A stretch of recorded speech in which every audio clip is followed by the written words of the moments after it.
programação, em aspectos de fight político, né? Líderes bolsonaristas, tanto do PL quanto do União Brasil, querem boicotar o fim da escala 6x1. Me parece que essa agora vai ser a grande pauta de disputa nesse primeiro semestre. Eu queria te ouvir um pouco sobre como encarar, né, esse enfrentamento. Só colaborando, a Eliara lembra aqui, e realmente me ativou a memória, que o pai da coleguinha da Laura, filha da Manu, era o vice-prefeito de Porto Alegre, que é um dos fundadores do MBL aqui no Rio Grande do Sul, inclusive. Né? Então isso foi identificado como delegacia de crimes cibernéticos. Né? Que é importante dizer também, né, que o pessoal acha que às vezes a internet é terra sem lei e tal, e a Manu fez denúncias na delegacia de crimes cibernéticos. Você faz isso até online e conseguiu se identificar o IP emissor das mensagens. Eram horrendas, né? Se chegou a esposa amando, né, desse sujeito nefasto, que eu vou preferir nem falar o nome aqui. Mas, vereadora, a pauta 6x1 da escala 6x1, ela está quente agora, e penso que ela precisa se resolver o mais breve possível, porque ano eleitoral. Queria te ouvir a respeito. Olha, Tiago, é interessante porque eles, possivelmente, a leitura que eu faço é de que uma parte considerável da classe política achou que isso não ia dar em nada. Achou que ia ficar ali uma mobilização de um segmento específico da internet, de ativistas e parlamentares de esquerda, e que isso não avançaria enquanto matéria de país para o Congresso Nacional discutir. E agora eles foram pegos tendo que lidar com a realidade de que essa agenda se materializou. E ela vai ser, de fato, discutida. Então, esse é um ponto interessante, porque mostra também como a direita, e quando eu digo direita, eu estou falando de uma direita fisiológica, de uma centro-direita, de uma extrema-direita, que nesses casos se une, porque a gente vai colocando camadas de limpeza, né? Camadas de aceitável, e o bolsonarismo fez isso.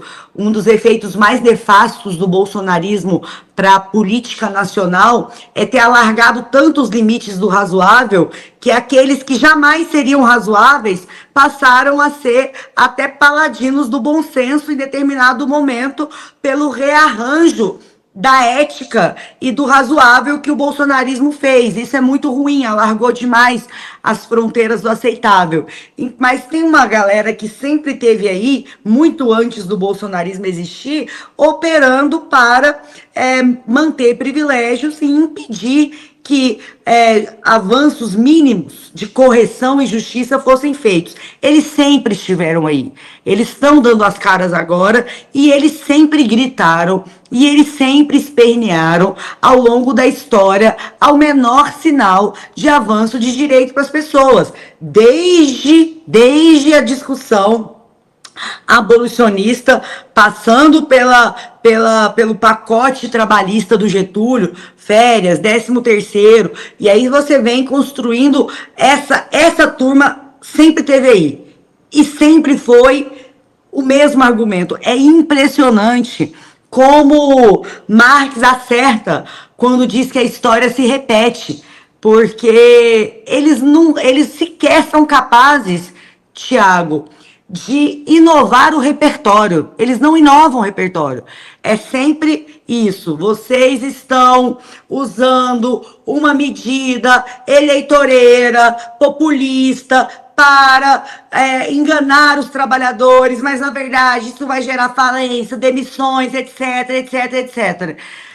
E as soluções que eles apresentam, por sua vez, jamais dão conta de resolver os problemas que, em tese, resolveriam. E aqui a gente cita os dois exemplos mais recentes, que foram a reforma da Previdência e a reforma trabalhista.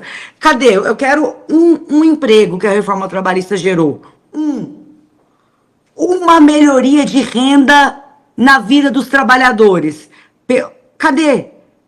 Os anos subsequentes da reforma trabalhista são de aprofundamento da precarização, aprofundamento da pobreza, aprofundamento da subalternização, precarização do serviço público, terceirização, quarteirização. E hoje eu tive uma discussão recente com o juiz aqui que comanda o Tribunal Regional do Trabalho aqui de Goiás, ele falando a quantidade, são milhares e milhares de trabalhadores quarteirizados dentro do serviço público, que foram demitidos com 3 meses de salário atrasado, que foram demitidos sem acerto, e que não tem no seu horizonte a expectativa mínima de receber esse acerto. Esse é o resultado. O maior resultado da reforma trabalhista é o exponencial calote nos trabalhadores. Nunca você teve tanto trabalhador com serviço prestado, hora trabalhada, levando o calote, como a gente teve nos últimos 5 anos. Esse é o fato. O resto é o movimento de terrorismo que eles dizem que a economia vai quebrar. E não quebrou. Não quebrou. Não quebrou quando a escravidão transicionou para o modelo, eu não vou dizer acabou, porque ela transicionou de maneira precária para um modelo de empobrecimento dos então escravizados. A economia não acabou com o 13º, muito pelo contrário. A economia não acabou com férias, a economia não acabou com a PEC das domésticas, não acabou com nada disso. A economia não acabou com licença maternidade, não acabou. Então, esse é um momento, já para te ouvir também, de uma janela de oportunidade, porque a impressão que eu tenho é que a gente conseguiu virar esse entendimento. O trabalhador que está absolutamente exausto e solapado desse processo organizado e sistemático de exploração, ele concorda. Ele concorda que do jeito que está, não dá. Essa é uma das pautas mais poderosas que a gente tem e que a gente tem que saber trabalhar com habilidade e sensibilidade. Porque quando você tem um modelo de exploração do trabalho em que o pai e a mãe de família ficam fora de casa, é isso que desestabiliza as famílias. O que desestabiliza a família não é um beijo gay. O que desestabiliza a família é o pai não poder dar um beijo no seu filho acordado. Porque o pai sai, o filho está dormindo ainda. O pai volta, o filho já está dormindo. O que desestabiliza a família é a mãe não ter condições de estar com o seu filho para acompanhar o seu boletim escolar. O que desestabiliza as famílias é que elas não têm tempo para se congregar em volta da mesa. O que ameaça a fé é o trabalhador estar tão cansado que ele não consiga mais ir na igreja no domingo de manhã. Aí ele não vai na escola bíblica dominical, ele não tem Bíblia, ele não tem leitura, ele fica vendo trechos de Café com Deus Pai e pregações de 30 segundos, formando uma teologia que é incapaz de dar conta dos verdadeiros valores do Evangelho. O que desestabiliza a família é um pai ou uma mãe que, de tão exaustos, acabam descontando com violência em seus filhos a ausência do produto de seu trabalho, porque o que ganham não é compatível com aquilo que entregam. O que desestabiliza as famílias é alguém trabalhar a semana inteira e ter que complementar a renda, fazendo entrega de iFood, fazendo entrega de plataformas. Recentemente, eu estava andando de Uber e o motorista me falou assim, olha, aumentou muito, uma corrida que a gente fazia R$30 há um tempo atrás, 2 anos, a gente está fazendo a R$70. E o motorista falou, aumentou para vocês, mas não aumentou o repasse para a gente.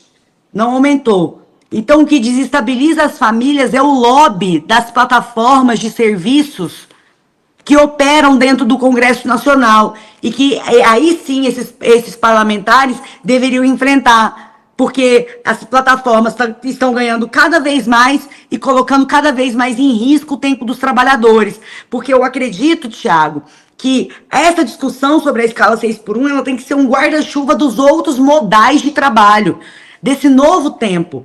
A gente tem uma enorme parcela da população brasileira trabalhando de outras formas, sendo empreendedores de si mesmos, não porque acham que vão virar milionários dirigindo carro de aplicativo, como disse o velho da van. Não, não é isso.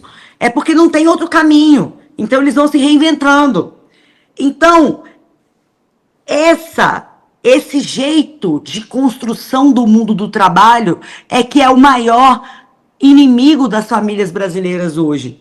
E é disso que se trata esse debate. É por isso que na minha igreja, pessoas que sempre votaram na direita torcem pela aprovação do fim da escala 6x1.